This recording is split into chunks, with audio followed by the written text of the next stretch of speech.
បាទគោរពជំរាបសួរបងម៉ែបងប្អូនហ្នឹងហើយនៅត្រង់នេះមានចំនួន90ក្បាលជាងទៀតអញ្ចឹងក៏ជាមន់ដែលត្រូវលក់ក្នុងរយៈពេលកន្លះខែទៀតដែរណាបងប្អូនណាហើយរវល់អាឡែលក់ដូរអញ្ចឹងមន់ក្តៅតិចបងប្អូនត្រង់នេះគឺជាប្រភេទត្រង់ចល័តដែលខ្ញុំធ្លាប់ថតបង្ហាញជូនបងម៉ែបងប្អូនណាត្រង់ខ្ញុំដាក់100ប៉ុន្តែខូចខ្លះនៅ90ជាងហើយត្រង់មុខនៅ90ជាងដែរដូចគ្នាអញ្ចឹងវគ្គកន្លះខែទៀតហ្នឹងគឺយើងត្រូវចេញពីត្រង់ហ្នឹងណាហើយថ្ងៃនេះមកនិយាយបន្ថែមពាក់ព័ន្ធជាមួយនឹងទីផ្សារណាទីផ្សារការបញ្ចេញមន់ចំពោះពុកម៉ែបងប្អូនយើងមួយចំនួនដែលគាត់មិនទាន់បានស្វែងយល់ពាក់ព័ន្ធជាមួយនឹងទីផ្សារណាទីផ្សារមន់តែពិតបើយើងមិនស្វះស្វែងមិនរិះរកដោយខ្លួនឯងចាំបានហើយក៏ពិបាកលក់ដែរណាបងប្អូនណាអញ្ចឹង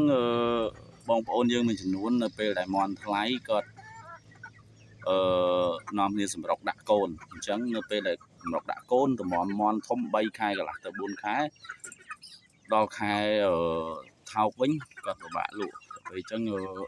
ពាក់ព័ន្ធជាមួយទីផ្សារអញ្ចឹងខ្ញុំតែងតែលើកទឹកចិត្តឲ្យពុកម៉ែបងប្អូន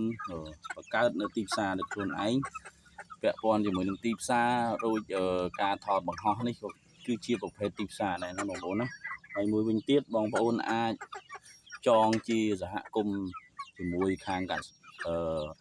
សហគមន៍ជាដើមណាបងប្អូនណាដូចខ្ញុំចាំវគ្គនេះ600ក្បាលនេះដោយសារខ្ញុំមានកងត្រាជាមួយសហគមន៍អញ្ចឹងខ្ញុំអត់ព្រួយបារម្ភរឿងទីផ្សារទេខ្ញុំបារម្ភតែមន់ទេខ្លាចតែយើងចាំមិនបានខ្លាចឈឺខ្លាចអីជាដើមណាហើយរាល់វីដេអូកន្លងមកខ្ញុំធ្វើនេះ100វីដេអូជាងនេះខ្ញុំមិនដែរនិយាយរឿងទីផ្សារទេអញ្ចឹងនេះគឺជាវីដេអូទី1ដែលខ្ញុំនិយាយរឿងទីផ្សារមន់ណាហើយបងប្អូនពុកម៉ែបងប្អូនយើងភាគច្រើនតែងតែត្អូញចាប់ពីខែព្រោះស្រូវទៅរហូតដល់ខែ10អញ្ចឹងពិបាកលក់មន់តែបងប្អូនខ្លះខ្ញុំនិយាយបញ្យល់គាត់ថាឥឡូវបើយើងចំណាំហើយយើងដឹងហើយថាចន្លោះពីខែចុងខែ4ទៅរហូតដល់ខែ10យើងពិបាកលក់មន់ហេតុអីយើងមិនចងយើងមិនចូលជាមួយនឹងសហគមន៍ហើយសហគមន៍ខ្ញុំចង់ឲ្យពុកម៉ែបងប្អូនមើលដែរបើសហគមន៍ខ្លះធានាទិញថាក្នុងតម្លៃដែលថ្លៃប៉ុន្តែដាក់កូនដាក់ចំណីដាក់ថ្នាំឲ្យយើងយកលុយពីយើងមុនអាហ្នឹងក៏បងប្អូនគូកុំចូលណាដោយសហគមន៍ខ្ញុំនេះបងប្រុសគាត់ធ្វើល្អណាមិនបានថាល្អគាត់អត់ខ្វល់ថាយើងយកកូនពីណាយកថ្នាំពីណាយកចំណីពីណាមកទេគាត់ដឹងតែចាំយកសាច់មួយយើងហើយក្នុងតម្លៃ16000ថេណាអញ្ចឹងនេះគឺជាទីផ្សារមួយដ៏ល្អសម្រាប់បងប្អូនកសិករយើងកាត់បន្ថយការព្រួយបារម្ភមួយផ្នែកហើយមានន័យថាយើងលែងបារម្ភរឿងផ្នែកលក់ហើយយើងបារម្ភតែការថែទាំមន់របស់យើងឲ្យបានល្អទៅគឺបានហើយអញ្ចឹងក្នុងវីដេអូនេះចង់បញ្ជាក់ជូនពីទីផ្សារទេហើយបងប្អូនយើងភាគច្រើន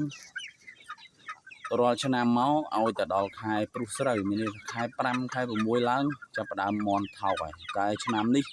ចាប់ផ្ដើមពិបាកតាំងពីខែហ្នឹងទៅហើយបងប្អូនណាមិនតាន់ចូលខែ4ផងបងប្អូនយើងមានមន់លក់រអ្នកទិញរដង្ខៅរឈ្មួញមកទិញហ្នឹងពិបាកដែរណាតែគេមួយអាទិត្យមួយសប្តាហ៍អីទេគេអត់តន់មកគេអត់លើកទៀតអញ្ចឹងបងប្អូនយើង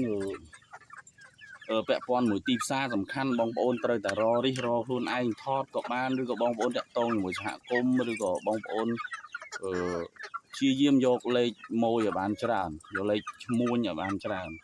ជិះវៀងបងប្អូនមានតែម្នាក់អញ្ចឹងបងប្អូនទេឲ្យគេមួយអាទិត្យឬក៏កន្លះខែអីបងប្អូនចាប់ផ្ដើមខាតចំណីហើយណា